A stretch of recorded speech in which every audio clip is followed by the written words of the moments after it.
So dear students, welcome to all of you to today's class. A very good morning to all of you.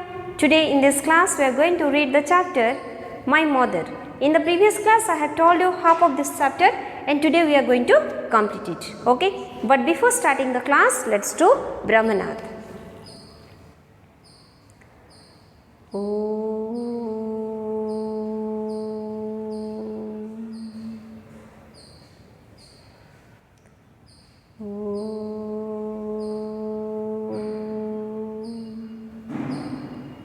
Santi, Santi, Santi. So, open your eyes. So, now let us start the chapter. So, open your chapter, My Mother. So, dear student, in the previous class we have read on some of the paragraphs of the chapter, My Mother, which is written by Neeraj Chand Chaudhary. And in the previous class I have told you one thing, and what's that? He has given a thorough comparison in between his father and his mother, but at the same time he had spoken lots of things on his mother and how his mother was too much fanatic and how she was devastating in the case of argument. So, all these things are being clearly described by the writer, means he has given an innate picture of its mother. Okay. So, let us start now. Here, as I told you in the previous class, that there are 3 blank spaces, but 4 stanzas are there, and this is written here in activity number 8 it is written. So, there it is, 4 paragraphs are there and you have to select 3 paragraphs for 3 blank spaces. So, here we will start from blank number 2, and here the line which is appropriate is, if we groaned too much in times of illness or expected to be made much of, we are quietly and firmly told to try to go to sleep instead of making things worse by complaining. So, here the writer has spoken. Listen, in this chapter the writer has given a clear picture of Indian mother. Okay. So, here he has spoken that whenever they were in pain, whenever they were in fever or they were feeling some bodily discomfort at that time, they were not allowed to exhibit it, means to make a show of it, but they were warned by the mother to go to sleep instead of making things worse. Being a high-strung woman, she was capable on occasions of turning panic on some mishap happening to any of her children. So, what is mentioned? So, like other women, like other mothers, his mother was also an excited lady. She was also feeling excited when there was some problem on her children. And next what is written, that occasionally she was also turning panic. Panic means she was also afraid of something when something wrong was happening to her kids. But she restrained herself soon, but soon she was recovering herself. And even in her worst panic, she never went anywhere near the normal behavior of Indian mothers on seeing accidents befalling their children. Listen, here the writer has compared normal Indian mothers and his mother. Okay, and how he did compare? He compared it by giving the example of some accident. Normally in our Indian culture, I am not speaking, the writer has spoken. Okay, so normally in the Indian culture, when the kids are in the problem, the mothers, they are unable to bear it. Suppose a kid fell down and he got some injury on his head. Definitely the mom will cry before the cry of the baby. Okay. So, here the writer has mentioned that when we were facing some problem, our mother was also getting panic, but very soon she was coming back to the normal condition and she was not behaving like ordinary mother. It means according to the writer, his mother was extraordinary.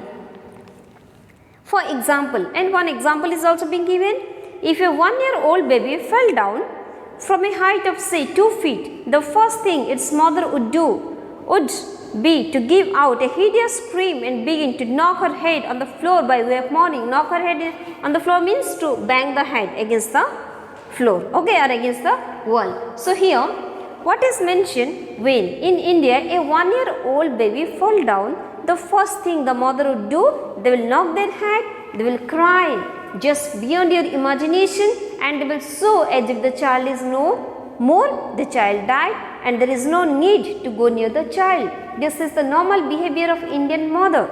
But here the writer has mentioned that floor by way of mourning on the assumption that the child was already dead and it was of no use going to its help. So this behavior is being given, means this type of behavior is normally done by the ordinary Indian mothers. My mother never gave such exhibition. Exhibition means show, but his mother has never was showing this type of attitude.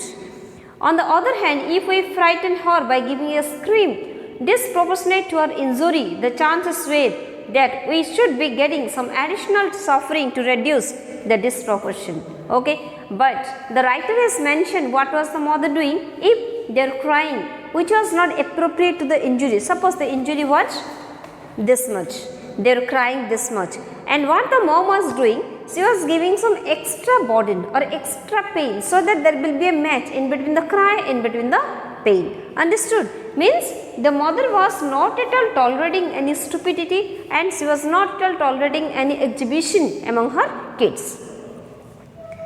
And no one who has not observed the behavior of little children in India can have an adequate idea of the range of expansion of their mouths in self-pity and hope of external pity.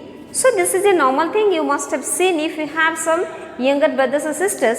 If you are speaking something, then they will remain silent. But during the arrival of your parents, they will cry like anything. You can't stop them. They will just cry. They will not cry silently. They will just open their mouth. They will cry. Okay, as if you have done lots of torture to them. Yes or no? So this is the behavior of normal kids in our India. And here the writer has also spoken the same thing, that if you have not seen the expansion opening of their mouth, how often they are opening their mouth and why, then you will feel pity for the kids. But the reality is something different. It means the writer is speaking that small kids are quite dramatic. And the luxury of self-pity as well as sympathy was severely rationed in our case, yet no mother was capable of more business-like attendance on her children in sickness. But here the writer is speaking, the writer has spoken one thing, and what is that? That is, even when the mother was high strung, she was excited, she was not tolerating any stupidity, she was not tolerating when the kids were showing up, but she was not doing the business like attendance, means she was not too much practical when the kids were quite sick. The faults of characters disliked most were falsehood, dishonesty, moral cowardice and meanness. So these are the characters which are not at all liked by the mother. A liar, a cheat, a coward and a person with a tiny heart of minnow, as she put it, were the most contemptuous epithets we heard from her mouth. Not only did she condemn vice, she almost equally despised the tacit accepting of an advantage. I shall give one or two instances. So here what is mentioned, according to the writer, the mother was not only having hatredness towards these qualities, but she was also hating those people who were having these qualities. And then come to paragraph blank number 3. If she asked us, and one example, if she asked us to take a portion after dividing a sweet or some other dish, we always said, give us a piece yourself, mother, for we knew if by any chance one of us took what happened to be the biggest piece, should look at him with a meaning smile or at times even angry contempt. And here the writer has spoken one thing, and what is that? Sometimes whenever the mother was speaking to take sweets, means suppose sweet was being brought to home and it has to be distributed among the kids, and the mom was speaking, just take it by yourself, the writer was not taking because they were speaking. Just mom give us, because you know small kids, they are having the habit to take the big proportion, the big size. So if the writer and or his brothers or sisters, they were doing it, the mother was only glaring at them or staring at them, okay, and it was too much. We could not always ask ourselves to take the most passionately small piece, so we thought we run a better or at all events an even chance of getting what we wanted if we did not help ourselves. So, but always they will not dare to take the small sizes of cake or chocolate or sweet. So sometimes they were trying to do it, and sometimes they were looking at the mother eagerly. Again, when in my school and college days I was staying in hostels and boarding houses, I found that there was always a crush, means rush, at the first service of the dinner, because the dining hall was nowhere large enough to accommodate all the inmates at the same time. So, in the later life, when the writer was living in boarding houses or in hostels, at that time, this teaching of his mother helped him a lot, because one example is being given. There was normally a crush means a rush during the first time to get the dinner, because all were ready to take dinner, but the dining space was not at all sufficient to accommodate all the inmates.